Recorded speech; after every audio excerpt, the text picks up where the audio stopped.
The first act was not war, it was murder. On the colony world of Calypso 4, where humans had spent decades bending barren soil into green valleys and building domes of glass that reached for the stars, peace was shattered in an instant.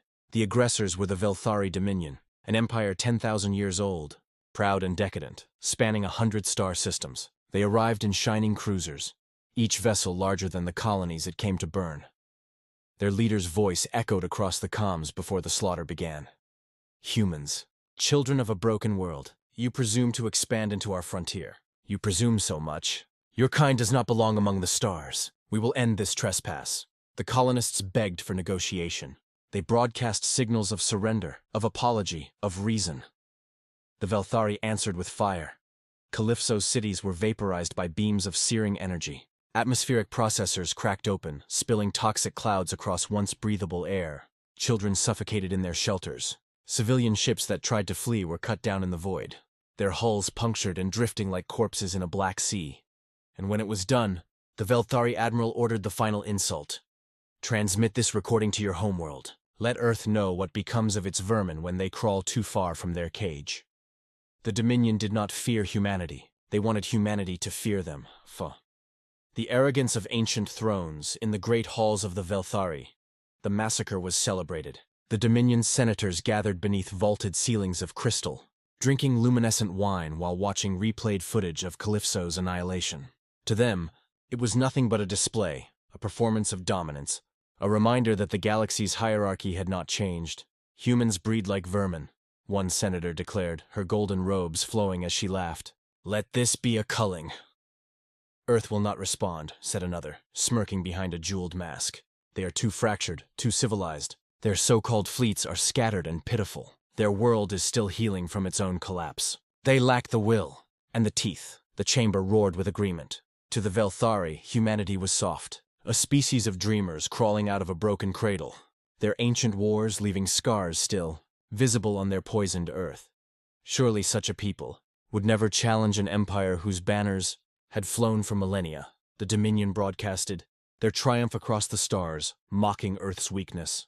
The message spread fast. Humans were no longer just newcomers, but victims. The galaxy watched, and many believed the same. No one had ever seen Earth's true wrath. No one remembered what a broken planet forges in its children. 3. The silence. Before the storm, for days, Earth said nothing. Governments remained quiet. Fleets remained docked. On the surface, it seemed as though humanity had bowed its head, accepting the slaughter of its colony. Alien commentators sneered on interstellar networks. Analysts wrote humanity off as cowards who would retreat to their cradle, too fragile to contest power. But in the silence, something stirred. Encrypted signals raced across human space, bouncing from Mars's shipyards to the hidden stations in the Kuiper Belt. Doors long sealed opened. Vaults buried beneath Earth's crust stirred with light and machinery. The galaxy did not yet understand. Humanity's wars had never truly ended. They had only gone inward. The species that once bathed itself in firestorms on its own soil had not forgotten the art of annihilation. They had merely restrained it. In the quiet, the fleets began to move. 4. The awakening of the Iron Legions. The first sign came to listening stations on the Dominion's border, where there had been silence. There was now a signal, broadband, unencrypted, translated into every galactic tongue. We are the children of Earth. You murdered our people. You will not escape the debt. Then the transmissions cut. Moments later, the stars darkened. Human dreadnoughts emerged from the void. Ships not of grace or ornament, but of raw, brutal purpose. Their hulls bore scars, as though they had survived wars the rest of the galaxy could not imagine. Each vessel carried weapons far beyond its size, engines burning with a cold, merciless fire. And behind them came more. Carriers the size of cities. Strike frigates swarming like predators. Fleets that blotted out suns. Alien scouts fled, broadcasting frantic warnings to their overlords. But even as they ran, Earth's fleets were already past them, advancing in perfect silence, their vectors unmistakable. They were headed straight for Dominion Space Status Phi, the voice of retribution. The Velthari Senate gathered in emergency convocation. Panic rippled through their ancient halls. How can this be? Cried one senator. Humanity does not have such numbers. They should not, replied another. We have monitored their yards, their production. This is impossible. But the truth was dawning. The Dominion had underestimated how much of humanity's industry was hidden, buried, masked by deception and distance. The broken planet that birthed them had taught humans to build in shadows, to prepare for enemies older and crueler than themselves. The Velthari tried to broadcast a warning to Earth, a plea for diplomacy.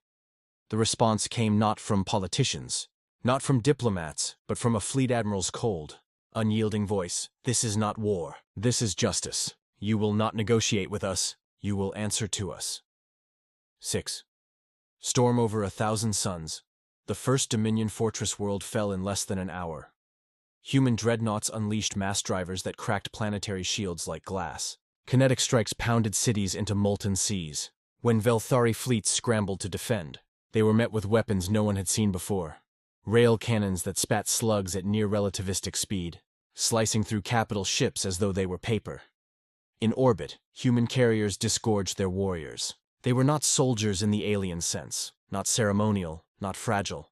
They were the inheritors of Earth's brutal past, clad in powered armor like walking tanks, descending from orbit in drop pods that fell like meteors. When the pods struck, the ground itself shook, and from the fire emerged warriors who had trained for centuries in silence.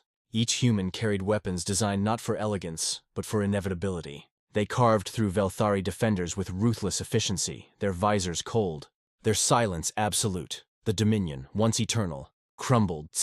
7th. When stars trembled, news of the retaliation spread faster than the fleets themselves. Entire empires shuddered as the reports came in. Fortresses burning, fleets shattered, ancient thrones crumbling under the relentless tide of Earth's vengeance. In less than a month, a dozen Velthari worlds were nothing but ashes. Their proud fleets, once the terror of the galaxy, were reduced to wreckage drifting in silence. The galaxy had always believed humanity was fragile because their home was broken, but they misunderstood the truth. It was precisely because Earth was broken that humans were strong. A species born from scarcity, war, and ruin had learned one lesson above all others. Survival demands ruthlessness. And now, their survival was not in question. Their vengeance was A8. The fall of the Eternal Throne. The Velthari capital was said to be impregnable. A jewel world, wrapped in rings of defenses, guarded by fleets that had stood for millennia. Humanity broke it in a day. First came the bombardment. Precision strikes that severed power grids, silenced orbital stations, and shattered the shields meant to last forever. Then came the fleets, wave after wave, until the skies above the capital glowed brighter than its sun. And finally, when the defenders lay in ruin, the drop pods rained down.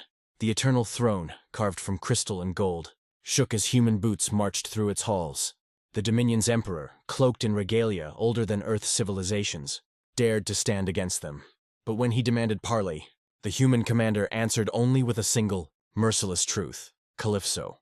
And then the throne fell by ashes and echoes. When the war ended, silence swept the stars. The Velthari Dominion was no more. Its fleets annihilated, its thrones shattered, its proud name reduced to ash in the void. Survivors scattered to the fringes, whispering of the storm that had destroyed them.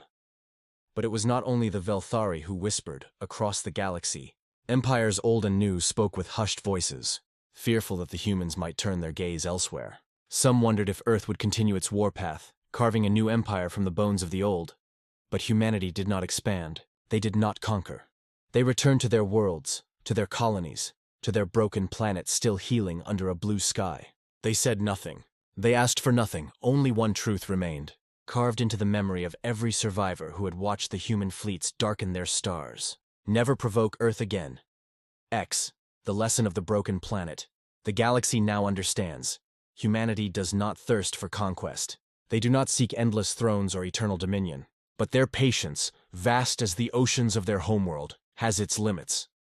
And when it breaks, when blood is spilled, when innocents are slaughtered, the vengeance of Earth is not measured in battles. It is measured in annihilation. A species born from a broken world has no illusions about peace. They know war, they know loss, and they know the price of survival. And when they rise, even eternal empires tremble.